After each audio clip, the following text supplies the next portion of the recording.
PS4 or DataFrog Y3? Which one do you want for Christmas? Let's get into it.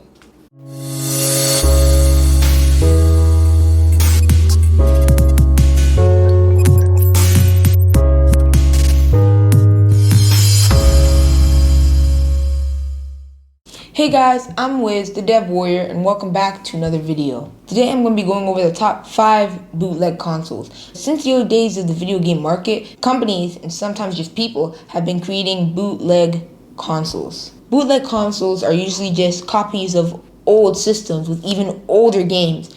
But the ones I want to talk to you guys about here today are copies of our current gen consoles, with some that can't even decide what console they want to copy. So without further ado, let's start the list. Number 5, the DataFrog Y3. So first up on our list, we have a ripoff of the PS4 Pro. But if you're expecting anything pro about this console, you've come to the wrong place. In fact, if you were even expecting PlayStation games, this console won't deliver. It only has Game Boy Advance, Sega, NES, and SNES games onto it. And it's a 32GB card, which you can download more retro games onto. Some people have reported screen tearing and audio distortion and laggy response time with their controllers. Fortunately, these issues are quite rare, and the controller's response time delay is only by a slight second. On the plus side, the controllers are wireless, unlike everything else on this list, earning it a spot of number 5. Number 4, the PSVision 3000. Next on our list is the PvP station, also known as the PXP or Soldier Game or PXP. Let's just call it the PSVision for now. It goes by a bunch of different names from a bunch of different sellers. So if you wanted something to go with your fake PS4, well, here's a PSP/PS Vita ripoff. Unfortunately, it doesn't pair with any type of PlayStations with remote play. In fact, it doesn't even have shoulder buttons. So what are those things at the top? Well, they're solid pieces of plastic, of course. This thing claims to have basically 1 million games on it, but it only has around 64, all repeated again and again and again on the list to get to that high number. Personally, I think the fact that the games repeat is pretty neat because it ensures that you don't accidentally miss the game that you're looking for. But the fact that they say there's almost 1 million is what gets me. I mean, personally, I would buy this even if they just said the truth and said 64 games. I mean, that's probably more games than most people have played in their entire life. Not to mention the fact that it only goes for around $5. Unless you buy it from Soldier Boy, who just buys a console from all the other sellers and then sells it for over triple the price. Speaking of games, the console has a claim of being 3D, but if you're expecting to play some God of War or Spider-Man 3, you'd be disappointed. Aside from lacking shoulder buttons, it also has 0 analog sticks. 0. All of the 64 games on it are NES ROMs. Want to put your own Vita cartridges or PSP UMDs into that cartridge slot? Oh, too bad. It only uses Game Boy cartridges. Luckily, it is very durable and has decent emulation. I mean, a game's a game. So, if you're getting this as an emulator, you won't be let down. Good enough to earn this console a number 4. Number 3. The MultiMedia Plater. Is it a Nintendo Switch? Is it a PS Vita? No, it's a MultiMedia Plater. Or Plater? Yeah, that's really confusing. But yes, it is a Nintendo Switch ripoff. See, once the Vita lost popularity, all the ripoff companies still had a bunch of Vita parts left over that nobody wanted to buy as a Vita. So they painted the controllers red and blue, changed the stick position, and called it a day. I'll give it this. It does switch. It has an AV port at the top, which can plug into a TV or monitor. It also has a couple of features the actual Nintendo Switch doesn't have, such as a camera, an MP3 player, and a video player. Well, I guess it is multimedia. Unfortunately, the controllers don't even come off, and the analog sticks on the controller just act as the buttons under or over it. It also only plays retro games, earning it a spot at number 3 on this list. Number 2, the X Game HD.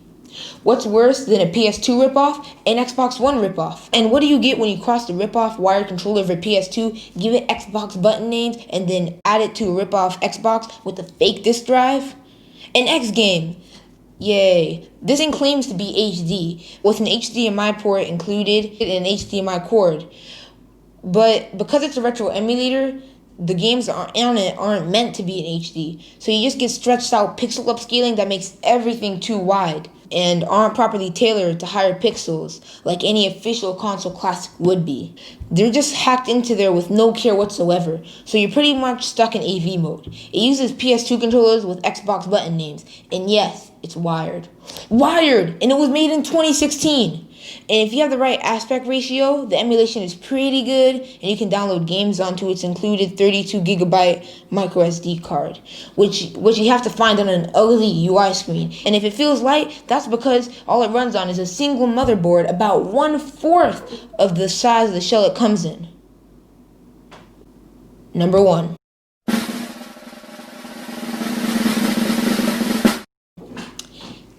The X Pro 4K edition.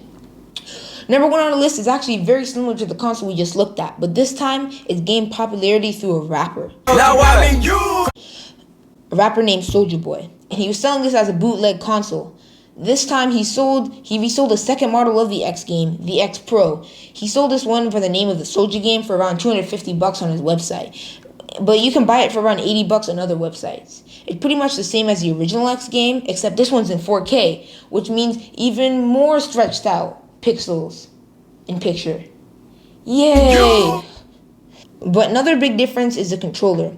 This one, in my opinion, looks cooler than the last model, but the packaging on the X Pro still shows the same controller as the last model, so when you open it up, you feel scammed. The controller's cool new design resembles the PS4 controller with this touchpad. But guess what? The touchpad doesn't even work. It doesn't do anything. It's just there. And some people have had it fall off when the controller dropped. Why would it drop, you may ask? Because the controller is still wired, and someone may be running and trip over it, smashing the controller and the console. Maybe even your display screen right onto the floor, which may actually be a good thing, so you don't have to play it anymore. But the chances of this console breaking are very low, because it'll probably fall on the hollow parts, which are still 3/4 of the console. Now, considering it runs retro games, it may not be a big deal, and I guess all of you guys out there with the 3D printer could just print out a smaller version of the case. But seriously, guys, it's not worth it for the $100+ that Soulja Boy was selling it for. I will say though, it might be worth the $90 and under that you can find it anywhere else online. I mean, like, it's kind of like an NES, SNES, and PlayStation Classic all rolled into one.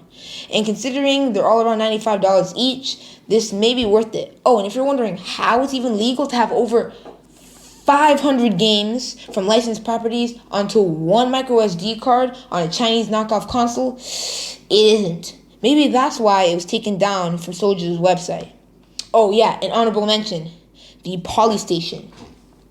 So Polystation is a company that has an illustrious history of copying PlayStation since the 1990s. Every time PlayStation makes a console, they make a cheap copy of it. But every model has basically the same thing. And let me know down in the comments below if you want to see me do a whole video just on the Polystation, because, man, their history is so big that it's just way too much for me to handle in this video. So those are the top 5 bootleg consoles, and although it may have seemed like I was hating on them, I actually find them quite interesting, and I kind of want to get my hands on them. And all the things I said in this video aren't from experience. I haven't tried these consoles out, and I genuinely want to get my hands on them. So if you want to see me do a full review on any one of these consoles, let me know down in the comments below which one and why. Also, if you own one of these consoles, let me know which one and what you think about it. But until then, I'll catch you in the next one. Peace.